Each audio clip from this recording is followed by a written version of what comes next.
All right guys, on this week's Land Beat, we're talking about objectives with our prescribed fire, specifically the timing to eliminate or reduce the amount of woody encroachment in this native stand. All right guys, this specific site's unique in the fact that a couple years ago, it looked completely different. This was chock full of invasive non-native species such as autumn olive, Japanese honeysuckle, bush honeysuckle, and many other, Chinese privet.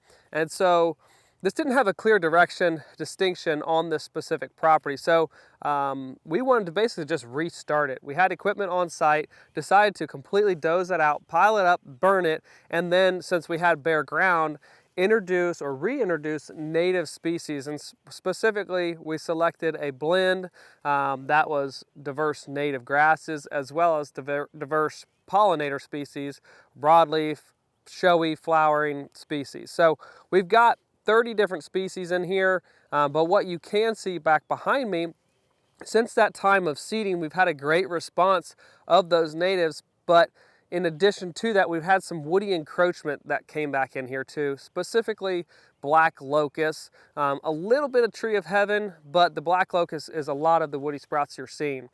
It tends to be pretty aggressive in this region of the country. We're in southern Ohio, and so when there's bare ground, there's some bigger black locust trees around. It's kind of an early pioneering species. So what we wanted to do here in this specific unit is, because of the success of the natives and the thatch load, we wanted to burn this, but we opted to burn this later into this season. So we're at the cusp of late dormant season and into the spring green up, as you can tell. So what that's going to do and accomplish for us is, as much of the black locust has now leafed out and pushed a lot of its nutrients that's stored in the root system, it's now going to get top killed and really set back. If we had done this earlier in the dormant season, say January, February timeframe, sure, this grass would have burned off just as fine, but we wouldn't have had nearly as much setback on these black locusts as we will now that they've leafed out. So we've waited to do this until that leaf out stage, hopefully have more of an impact, exhausting that root system of the black locust through the green up staging. What that also is going to do is, if there is a little bit of mixed fescue in here, we're going to hit that as well and set that back. And in addition to that, with this later burn, we're actually going to be able to accomplish better brood rearing cover as opposed to burning it in the January, February timeframe as well. So there are a lot of things that's happening here, but main targets is to set back the woody aggression that's occurred since planting this, and from there we're going to be able to monitor the response. Sure, we're going to have to come back probably and foliar treat the interior of the unit with a spot spray of a Garlon 3A to address some of the resprouting of the black locust, but this is going to help a lot just by using fire at the right time and accomplish some other goals that we want to improve turkey nesting and brood rearing success here on the property. All right guys, well, the smoke has settled on this small little prescribed fire unit. Just wanted to follow up and show you the results of it.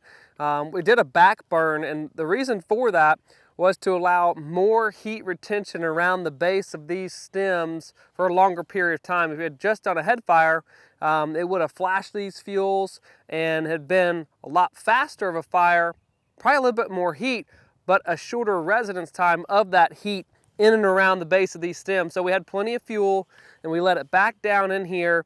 It's about 80 degrees today, and so with the ambient temperature, the residence time of that heat coming back in here, we have a lot of charring and a lot of heat at the base of these trees. Black locust, sassafras, tree of heaven, a lot of these have already shown extreme signs of wilting on the leaves due to that heat, but I'm anticipating a lot of these not resprouting. Some of them certainly will, but the point of this is to showcase that we had multiple objectives with this fire. It needed to be burned, this unit needed to be burned this year anyways, so just delaying that timing of fire, we were able to achieve some of this woody, knocking this woody stem back. And so in the years to come and the months to follow, we're gonna have to come back in and retreat some of these, but the number of stems that we're gonna have to do that with and use herbicide on is gonna be drastically reduced because of the timing of this fire. So we're gonna continue to monitor that and treat as necessary, but I'm excited to see just how much heat we got on these stems and anticipate the lack of regeneration on some of these stems. Down the slope where there wasn't as much grass, you can see some of those stems we're gonna have to come back in and cut and treat. But again, if we can reduce that time spent doing that, that's more time on other projects.